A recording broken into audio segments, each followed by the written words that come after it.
Imagine an island, the sea extending without end into a horizon of wonders and dreams. The island lies all alone in an infinitude of water, the water glowing under the gloomy light of the sun. Its rays bounce off the harmonious movement of the waves and come to rest on a beach made of infinite grains of gold, which together form these wonderful feats of nature. And on that beach, there is a man. His name is Odysseus, a hero, a king, a warrior, known for his wisdom, his strength, his manliness. And yet we don't see this man fighting or killing monsters or speaking in the royal assembly. No. We see him sitting at the beach, crying, looking at the waves break against the shore, with his heart grieving and his eyes mourning, in sorrow. This, of course, is a famous scene from the famous poem by Homer, the Odyssey. It was written 28 centuries ago, and yet it still moves us. It touches us in the deepest part of our being. And I ask you now, why? We live in a postmodern world, a world where everything is fast. We bow before speed as if it were a goddess, as if it were the one and only key to effectiveness. We run around nervously, everybody rushing, working nonstop. We want to understand the events of a century in just a 14-minute video. And if it can be 13 minutes, even better. We want to source information, answers in just an instant. Everything's in change, everything's in flux. And there's a rising tendency to skepticism, a tendency to deny everything, to reject tradition, and to try to hold on to ideals, which, because of our cult of speed, are nothing more than passing ideals. And foundations cannot be laid in such a haste. And within this tendency to reject tradition, there has also been a tendency to reject the classics, the ancient works of literature that constitute the foundation of our civilization. The Odyssey, the Iliad, the Aeneid, Euripides, Sophocles, Horace. It is a sad reality that in the last few years, several universities and institutions have been closing departments and banning the classics from education. How can this be education at all? Thankfully, here at NYU, we still believe in the liberal arts because we still believe in the idea of university. But we should not reject the classics. We should not rebel against the classics because the classics show us what the healthy rebellion looks like. And this healthy rebellion is against our selfish impulses and a life without meaning. The classics are masters of rebellion. They help us in our own rebellion. And of course, this rebellion is not easy. That's why the classics are demanding. Not just inviting, but demanding. When you read them, you cannot remain indifferent. The classics cause rebellions in the human mind. They change the course of history. They invited the people that came before us, and even us today, to see the world in a different way. To be human is to ask. And to be a classic is to answer. This wants to work. All right. To answer, in some way or another, these questions that all humans fatally ask themselves. Questions which everyone, consciously or not, has had to answer, has had to grapple with since the birth of what we think of as the human mind. So we are not alone. The classics have set up an ongoing conversation in the history of humankind. And it's a conversation on central issues, central to our existence, to what it means to have a fulfilling life. And that's why these works are eternal. They're not subject to fashion, because they address perennial questions. For example, who am I? What am I doing here in this world? What's the meaning of my existence? How should I face suffering? What's the difference between good and evil? What is there after death? What is it about love that makes us experience the eternal? All that which interested a Greek farmer 400 years before Christ, just as a medieval princess of the 12th century, and even us today in 2022, and which will continue to be interesting until the end of time, because they appeal to the very human existence. And that's why these classics don't belong to a museum, where we can study them as objects of the past. No, they're not old, because weapons might change, customs might differ too, but men and women remain the same. And that's why rebelling against the classics would be rebelling against who we are.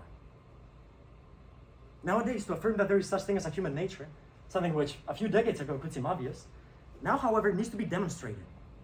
And the classics precisely demonstrate this. They prove that there exists a human nature with universal values which we can share, which move us all, and which have been passed along. That's the meaning of tradition. To pass along from generation to generation through the reading of these classics. The classics are not so far from us. They portray something that transcends space and time. They are works that were written many centuries ago, but have something to tell me, here, today and now. Because the classics portray, in a more or less concrete way, truth, beauty, and goodness. And human nature is made for truth, for beauty, and for the good. And what's fascinating is to think of how these classics portray these lessons. They are stories. One could read philosophical treatises, or political constitutions, or even religious documents to find answers. But this is harder, and people tend to be more critical of these works. Like, who's this one or that one to tell me what to do? The principle of authority is in decline. But in the classics, beauty is the principle of authority. Because the classics present truth, beauty, and goodness. And human nature is made for truth, for beauty, and for the good. Because through stories, one experiences the lessons. And it's so much more than learning the theory. And it is true, because in the context of a classic, one discovers that there is a human nature. Truth and error are different. Beauty and ugliness are different. Good and evil are different. And the fascinating thing is that they are not self-help books. The classics are not self-help books or plain definitions of virtue, but examples. They are human guidelines for humanity. And that's why we shouldn't rebel against them. To read the classics is not simply to lock ourselves up in an ivory tower or to isolate ourselves from reality, but the complete opposite. They give you light to understand reality a little better, which is made of men and women just like us. Men and women who share the same human nature that the classics help us discover. Because the reading of the classics is a way of learning that there is a human nature. And thanks to the reading, we can understand ourselves better and work together to build a world more worthy of the human person.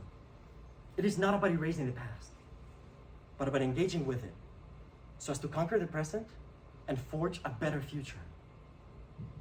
The fact that these classics, these works, portray a world so different from ours, where yes, slavery is accepted, there is racism, brutality, sexism, different political structures without democracy. That is not enough reason to ban them completely, to rebel against them. Because the main point that these works try to make goes far beyond these mere accidents of social organization. But they get to something much deeper. Something that is deeper and that lasts forever. And that's why they still move us, because they are eternal. Of course, we should learn from the past mistakes of sexism, racism. But none of these are the main thesis of these works. It's not about how to organize a society and whatever that entails, but what makes human beings be human. And that's why rebelling against the classics would be rebelling against ourselves. Regardless of the many lessons within the classics, even their beauty itself is life-changing.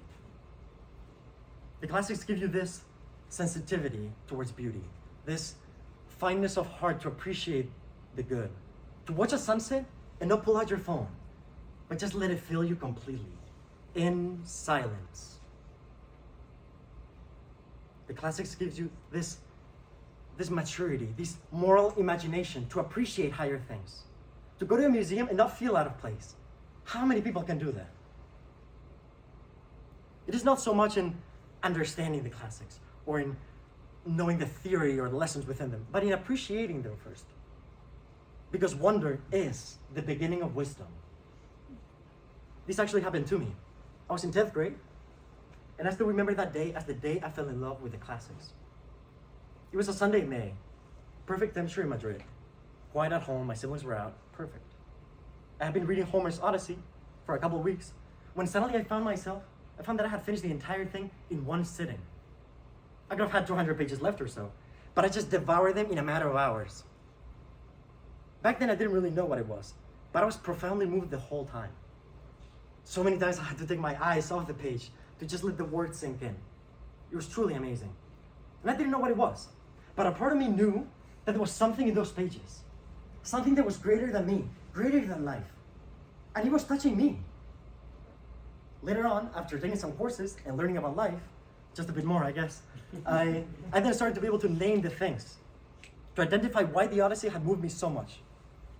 It was in the characters, their family love, their friendship, their generosity, their nobility, their leadership, their courage. The classics are full of ideals that inspire our entire existence. Ideals against which we should not rebel. Because these ideals help us live a life that is worth living. Ideals that teach us how to rebel properly against our selfish impulses and a life without meaning. My favorite ideal in the ancient classics is the way they teach us how to embrace suffering in life. If I don't suffer, I don't love. And a life without love is a failure of a life. Suffering is an inevitable reality of life. But it is not something to complain about, a mere fear, but an opportunity. Suffering is an opportunity. If I were to ask you right here, right now, tell me the story of your life, you wouldn't tell me of the moments when you sat down to post pictures on Instagram, or the nights that you spent watching YouTube videos without end. No. You will tell me of the moments in which you suffered. The moments when you suffered a lot, which are the moments when you loved a lot. Because life is defined by this, the capacity to love and to suffer for that which you love. Consider the Odyssey, Book 5, my favorite scene in the ancient classics. Odysseus is sitting at the beach, crying, because he wants to go back home, back to his wife Penelope and his son Telemachus. He left Ithaca 20 years ago to go fight in Troy, where he stayed for 10 years, and now he spent 10 more years trying to get back. On his way, he has suffered a lot, he has lost all of his men, and now he's stuck in this island with this beautiful goddess, Calypso. She basically fell in love with him and now doesn't let him go.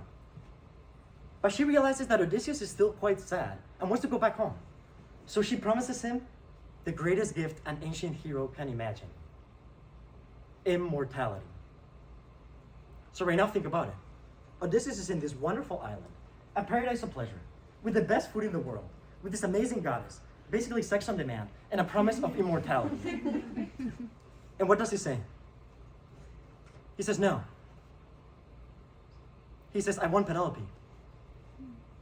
I want a wife who's now older, 20 years older, who's going to die eventually. A woman who might not be waiting for me, who might not love me anymore. And why? Because this is what it means to be human. To fight for what is worth it. To suffer. If I want to be mortal, because I want to know for what thing it is worth dying. Which is to say, for what thing it is worth living. Because this is what it means to be human. To die. How beautiful death can be.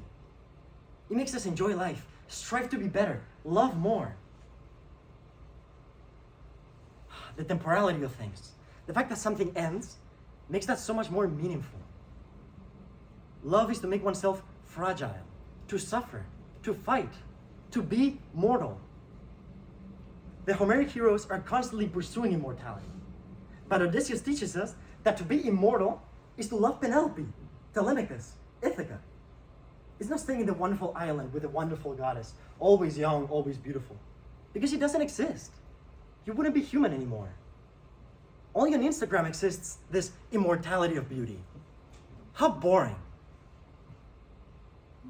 And this is just one of the many lessons within the Odyssey. Like the other classics, it's a world in itself, and it also answers other questions, like what does home mean? What is fatherhood? How is it that my life is a journey? And so on and so forth. And the same happens with all the other classics. I mean, if you want to dive into the importance of searching for the truth, no matter how hard it is to accept it, Oedipus Rex perhaps would help, by Sophocles. If you want a discussion of divine law versus human law, maybe Antigone.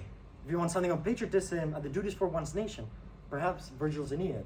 But again, none of these contain a clearly spelled out definition of these ideals. But in their context, one understands them and is moved to imitate them. Because these things are what make us be who we are. We value these ideals. We teach them to our children. We protect them with the law. And we transmit them through history, through the reading of these classics. Another giant, of course, is the Iliad, a true encyclopedia of existential ideals. Its main theme, as many of you will know, is anger. Achilles is very angry because he's been wounded in his honor. And this situation only gets worse and worse, with Achilles being more and more angry all the time. And the lesson from this story is that anger is not solved by acting on it, but through forgiveness. Not through vengeance, but through mercy. There's a moment in the story when Patroclus, Achilles' best friend, dies. So Achilles gets even more angry and decides that he's going to go out, fight, and kill Hector, the Trojan hero who killed Patroclus, thinking that this is the only thing that is going to satisfy him. And so he does. He goes out, fights, kills Hector, but then realizes that he's still quite empty. So he grabs the corpse of Hector, ties it to his chariot, and drags it around the walls of Troy. He tries to desecrate the body. But the gods protect it, so he doesn't get corrupted. And Achilles, of course, gets even more angry and decides that he's not going to allow Hector to be buried. And he keeps that corpse inside of his tent. Then, towards the end of the story, when everybody thinks that nothing would calm Achilles, something fascinating happens. Priam, the father of Hector, comes to Achilles at night and begs for mercy, begs for the corpse of his son. And he says, Achilles, think of your father and have pity on me, for I am a father too. This is absolutely amazing. The king of Troy, Achilles' greatest enemy, comes to the hero, kneels before him, and appeals to his heart. This is a work written almost 30 centuries ago. Let's not forget that. And yet, what do we find? We don't find primitive war and bestial characters. No, we see men and women just like us, moved by forgiveness. Suffering and hardship, tears and not vengeance, are what humanize Achilles. They help him put things in their proper place and bring him peace and happiness. If this is not a beautiful rebellion, I do not know what is. Achilles rebels against his selfishness, against his anger, and against his pride. He thinks of others and forgives. How can we rebel against a story like this? No. The classics teach us about ourselves. Let us not rebel against the classics, because the classics show us what the healthy rebellion looks like. And this healthy rebellion is against our selfish impulses and a life without meaning. Let us not be afraid of crying, because crying is human. Let us not be afraid of the classics, because they are our stories too. And while sitting at the beach of our lives, contemplating its wonders and horizons, let us all as a society pick up the classics one more time. Let us be moved by beauty, moved by truth, and moved by goodness. The goodness we want to imitate to create a better world, a world more worthy of the human person. And then we might cry too, but we will cry at peace. And the tears that flow from our eyes will heal us. They will purify our sight to be able to contemplate what is really important in life. Thank you very much. Wow.